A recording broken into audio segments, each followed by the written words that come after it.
So today we'll walk you through the Millis function. I will make this super simple, I promise you. So we'll start from the very beginning and work our way to the code. It's not going to take a long time. It's a little bit counterintuitive, but it's not too bad. It's actually not that complex once you understand how the Millis function is implemented in Arduino and what it does exactly. Alright, so let's look at this. What I have here is the default Arduino editor file open.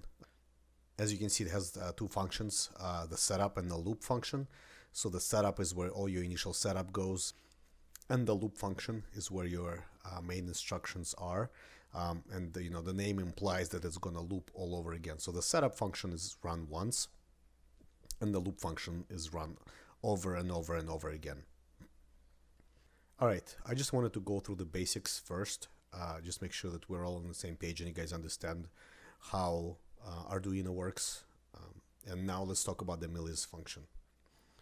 So Millis function is available out of the box, so to speak. And what it does, it basically tracks the number of milliseconds that has elapsed ever since the Arduino was reset or powered on. As soon as you turn your Arduino on or you press the reset button, the Millis function starts. So you can imagine it as a timeline kind of, and that's what I have here. Just basically it keeps going and going and going. And the milliseconds keep adding up. So every time you call the Millis function, you can get the number of milliseconds ever since the Arduino has been turned on or reset. Let's look at how it all works together. So you can see once you upload your file to Arduino, you press the reset button, the timer starts. So your Arduino runs the setup function and then runs the loop function over and over again. The timer has the milliseconds ticking away, and you use the Millis function to grab them. So you can grab the value of that from the timer using Millis. And that's what you can see here, right? So your loop function has access to the timer via Millis. So you can always grab a value of that kind of time conveyor belt. One thing to note, the timer is independent of everything else. So it's not driven by your code. The only thing you can do is basically just grab the value of the timer via Millis. That's all you can do, and which is great, right? And that's what we can use. It's non-modifiable. So it's just as soon as you turn the power on or you upload your code, it starts. And it starts going until you turn your Arduino off or press the reset button. As you guys might guess, the value that the Millis can return could be quite large. So your variable has to be able to accommodate it, but we'll get to it once we look at the code. Alright, let's just sum this up. What you have is a timer that's independent of anything else. Millis is used to grab the value from the timer, so it's an ever-increasing value. It returns a number of milliseconds. If you run the Millis 5 seconds, after it will return 5,000 milliseconds. Again, we'll look at it in more detail in a few seconds here. Alright. Let's try writing some code now, guys.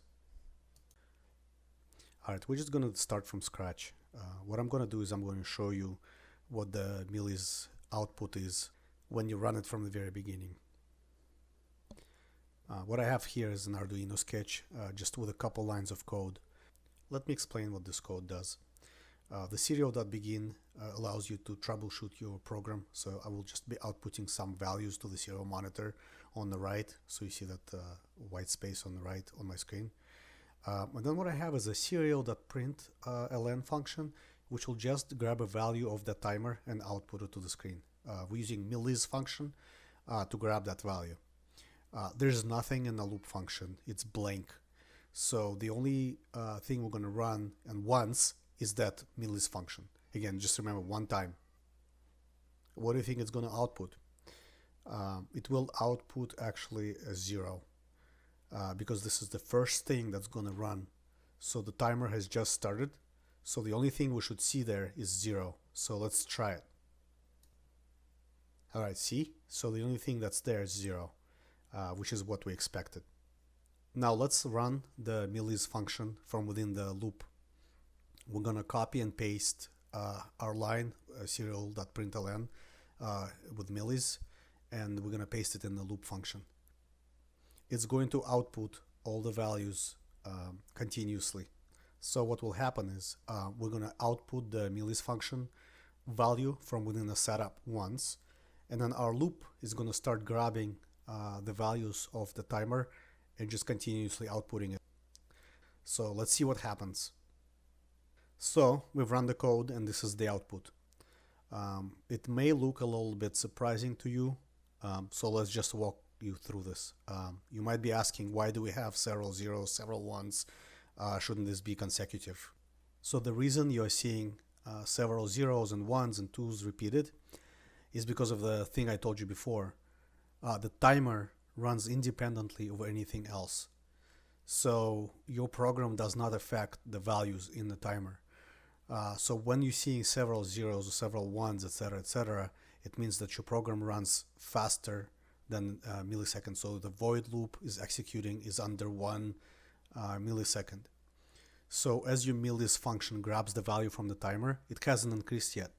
So if your loop runs 4 or 5 times in less than 1 millisecond, it's gonna grab that value. So if it's the program just started and the value is 0, and we run your loop function and it runs several times, all in under 1 millisecond, you're gonna get that 0 there. The same with ones, the same with twos. So this is what's happening.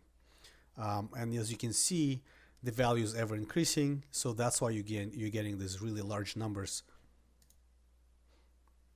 All right, so let's build up on what we've learned so far. As you can see, I'm adding a few variables here. I will explain what they do later. These variables will allow us to capture when 1 second has elapsed. So we're gonna get that time period. So the reason you're seeing unsigned long for these variables is because the values get really large. So that's why we have to define the variables this way. The desired interval is our 1 second interval we're trying to capture. So this is 1000 milliseconds. So that's why you see the value 1000. So we're going to measure the milliseconds because the Millis function returns milliseconds. Let's look at our setup. So the setup, again, we're starting our connection to the serial monitor. So our Millis function is going to grab the value from the timer, and we're assigning that value to the start Millis variable. And then we're going to start our loop. The current Millis is going to grab again the value off of Millis. So the next line is where all the magic happens, you guys. So let's just walk through this line carefully. So past Millis will allow us to get the number of milliseconds that has passed since the loop was run last time. This could be your aha moment, but let's look at this. So current Millis, as you can see, is the value we've just captured above, and then start Millis is the value. So if this is the first time the loop was run, it's probably going to be 0. But let's just walk through it.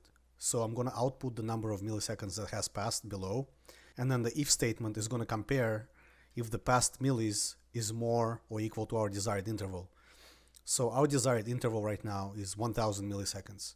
So past Millis, if you calculate that value above, right? So current Millis is 0. Start Millis is probably also 0. So the value is 0. As the loop keeps running, that value is going to increase. So once the value is equal to 1000, actually more equal or more than 1000, because we don't control the value, right? So it could be 1000, could be 1001 milliseconds. So it's not going to be 100% exact.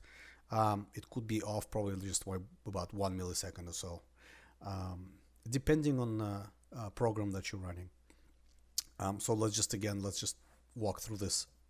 Okay, so as the value increases, and you run your loop, let's say it takes 1 millisecond to run your loop, and the loop has been run 1000 times, your past Millis is going to be equal to 1000 at some point or more, and that's when we're going to output that at least 1 second has passed. It's critical for us, so the line below, we need to reset the start Millis, so we're able to capture it again and again. So that's why we have to reset the Millis. So our start Millis are now equal to our current Millis. And then the loop is being run again. So let's just run this code and then see what happens. So as you can see, we're outputting the number of milliseconds. So this is our line on the left that says serial.println past millis passed, and then it outputs the value of the past millis, and that's why you see the number increasing, right? But they're getting reset at about 1000 milliseconds. So once 1000 or more milliseconds has passed, we're outputting that at least 1 second has passed, and then we're resetting the timer again. And then so that's what you guys see over here. Now, let's say I want to output a statement that at least 1 second has passed every second, and I don't want to use a delay function. So let's remove the extra lines of code that we don't need at this point and run the program again. And what you can see is we have that statement output every second without our using, the delay. Now let's look at something more complex. And this is probably what you guys want to use this function for anyway, is when you have two events where one event is happening every 1 second and another one is happening every 2 seconds, and you don't want to use the delay function. So it's actually based on what we've done so far. So it's probably easy for you to understand now what we're doing. So we're just going to have two sets of variables for each event. They're just the same ones we've used before. So the first event is going to happen every 1 second, and then the second event is going to happen every 2 seconds. So again, it's just the same variables we used before, but now we have two of them. So I've modified the name. So we're going to track the millis for the first event, and then we're going to track the millis for the second event. And we want to output at least 1 second has passed when 1 second has passed, and we want to output something then when 2 seconds have passed. Okay, let's run this code. So as you can see, for every two 1 second statements, we have one statement that has 2 seconds have passed. So it does exactly as you would expect. And this is it. I hope you enjoyed watching the video. So please hit the like and the subscribe button. I would really appreciate it. If you have any questions, post them in the comments below.